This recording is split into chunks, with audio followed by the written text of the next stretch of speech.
I'm not worried, darling. I'm trying to consider things about the situation, and I told him about it. I didn't say yes yet. So I went down to get him something to eat and brought it upstairs. And as he finished eating, and I picked up the tray with the empty plates, and so I could wash it downstairs. Because I'm about to go out from our room, he suddenly asked about it. What about the worship leading? What did you say to them? He's still, waiting for my answer to them.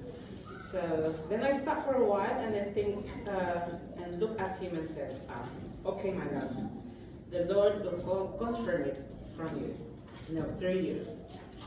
So I asked him, all right, my love, why should I say yes to them? Why should I say yes to them? So he answered me with an encouraging smile and said, darling, it's a privilege. It's a privilege. That smile? It's a privilege. That's what he said. And as soon as he said that answer, not to me, oh yes, of course, my love, I will text them now for they are waiting for my reply. So through this, though these things happens, the different way, kasi nag-Zoom kami that Sunday.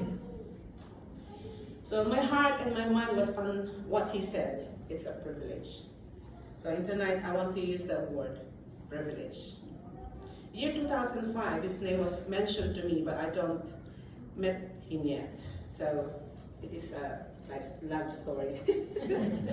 Okay, then 2006, Sean and Jane get married, and his name was mentioned to me again. Then started praying for him, and I asked the Lord, is he the one for me? So no answer yet. So I just continued praying. In 2007, October, a few days before my birthday, Shan came back to the Philippines again, and with Tony. So a few weeks prior to their arrival, we have to clean the house. That's what she said. Especially to clean the room where he's going to stay. And as I was cleaning it, I stopped for a while and asked the Lord, Lord, who is this Tony that I have to clean every corner of this room for him? So as they arrived to the airport, and then going to after welcoming them, then help him brought his things assigned to his assigned room, and from his pocket he got his praise. So then I said silently, oh, okay, Lord, I understand now. It's because he, that is bad for him. It's because he is asthmatic. So the whole time of his stay, of that visit, I watched, observed, discerned, and prayed with the same question to the Lord, is he the one, Lord? So, well, to shorten it, from 2007 to 2008, we've been into relationship. So July 2008, we broke up. So I don't understand why. So I was brokenhearted, but still continued the ministry. Even I cried every night. And even Jane said, what can I do? I can't help you. What can I do to comfort you? But she can't do anything. I just cried for that 6 months. And I have overcome that so much pain, in my heart. So 2009, so Jane flew, here in the UK, and she saw him again because they're a friend to him. So 2010, the information was relayed to me. He had some checkup from St. John's Hospital, and he was worried about the result because it might be something. So I'm supposed to forget everything about him. But when Jane told me about it, I asked the Lord again, why I should feel this way. So why it hurts me, why I feel the pain in my heart to know about it, and I cried out to God about it. In short, January 2011, we continued the relationship. So I asked the Lord again, why him? I could ask the Lord someone else, could be a musician. It's because I am in the music ministry. Yeah, but God has a very short answer, and he said, because I love him. That's what the Lord told me. So of course, God loves every one of us, yeah? As he written in John 3:16. But when the Lord said that, there is a certain purpose or something special about it, that he loves only. Then if the Lord wants to use me to his life, that is the first time that I could say, it's a privilege. So 2012, we get married, and the night after the wedding, we both kneeled down before the Lord and thank Him for making us one before Him and dedicate and surrender our marriage to Him, and for Him to be the center of everything in our lives. So tonight I want to honor God in the life of my late husband, Anthony Chandler, to whom I made a poem entitled Author of Love. Some of you have heard it. I have seen it when I post it into, I think Arv have seen it, yeah. But I will read it to you. The moment I gave the pen to God to write my love story, He sent the man who married me, who always gave his love for me. He was the man I've been waiting a long time ago and kept praying. We're miles apart, yet He found me to fulfill God-given destiny. He is a friend, my confidant, who speaks with all his honesty. He's such a gift given by God. His name is Anthony. To honor God is our desire in every portion of our lives, to make Him known in every way through all the love that made us one. The greatest love we ever have was sent by God from heaven above. Jesus Christ, His only Son, Emmanuel, the God with us. So I am privileged to be called as His wife. So as I told him many times, when I was born, God is thinking about him. Our marriage is not just about affection, intimacy, passion, and love. So we need to understand that imperfection is there, and there is no perfect marriage. But there is a perfect God who should always be the center of every marriage. So even there are things like misunderstanding, miscommunication, pride, jealousy, confrontations, arguments. So at the end of the day, everything will be all right as we let the Lord to be fully in charge in everything.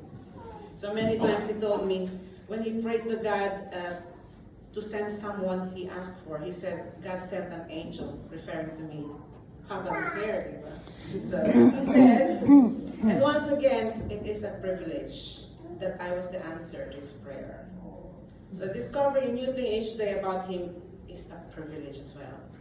In those 10 years of God's faithfulness in our marriage, I kept on discovering a new thing which I need to exert effort to exercise and stretch my patience, understanding and kindness, use wisdom and discernment, create humor, sincerity and honesty in every way, expressing passion in everything, and keep finding more reasons to love Him more.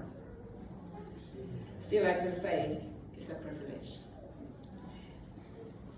Anyway, ever since we have that lifetime relationship, so we expect a lifetime adjustment.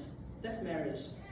So in everything, so we agreed to talk openly, whatever is in our mind, whatever is in our heart, drop down our pride so we could accept if we are wrong, forgive each other, close case, and continue loving each other in much deeper level. So many times he told me, I'm too good to be true. He even asked why I chose him. It's because, I'm old, I don't have money, but I could even find more, that he's thinking that I could even find someone else, which he's really worried about. But I always assure him, you have nothing to worry about it. Okay, so I have to find more reasons again, how he could feel that he is loved, not just loved by me as his wife, but the love that I could not give, but only God could. Being a vessel of the kind of love, again, is a great privilege. So every day of the 10 years, we both pray sometimes when I was out. It's because we experienced that when we've been in the team building. Yeah, so we are apart from there. From that situation, we are apart, so we cannot pray together. But we usually pray together. In the morning and in the evening, aside from his own time of prayer, so he reads Proverbs every day, aside from the reading Bible from Genesis to Revelation. There are two verses that he mentioned to me, includes in his life verses. The Proverbs 18:22. He who finds a wife finds a good thing and obtains favor from the Lord. And Proverbs 31, the whole chapter, but specifically the verse 30. Charm is deceitful and beauty is vain, but a woman who fears the Lord is to be praised. And he always say, I wish I could be like you. You easily love, easily forgive. So that's why, he can't, really express every, how much he loved me. It's because I always ask him, honey bunch, God. I always, honey bunch. Ellen say to her, to Kuya Fred, honey babes, me honey bunch. Okay, honey bunch, how much do you love me? More than anything in the world, more bigger than the universe, more than stars in the universe. How much are the stars? I don't know. So we just have that, fun. So those 10 years, we learned that we get married not to get something, but to give something. So we learn together as we talk about God, with so many illustrations and examples where we could both relate, and we don't notice that we're talking 3 hours, 4 hours, talking about God. So it's a privilege. Again, it's a privilege. And learning from him and learning with him is such an achievement for me. So I am blessed and forever grateful that God have given me a wonderful husband. Despite of any situation, challenges, adventures, trials, and tests, he remains loving, caring, kind-hearted, supportive, understanding, thoughtful in his own way, a very, very faithful and prayerful husband. God changed him from glory to glory. I've seen it. I've witnessed it. God is amazing.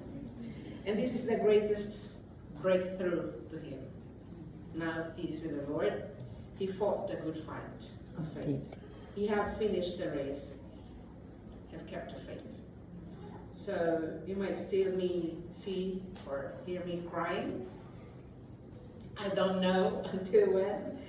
But my heart is rejoicing that he is now worshiping God for eternity. Amen. So as I end, now I want to leave these words, though Pastor Ruby have, lead us into prayer of acceptance. We have to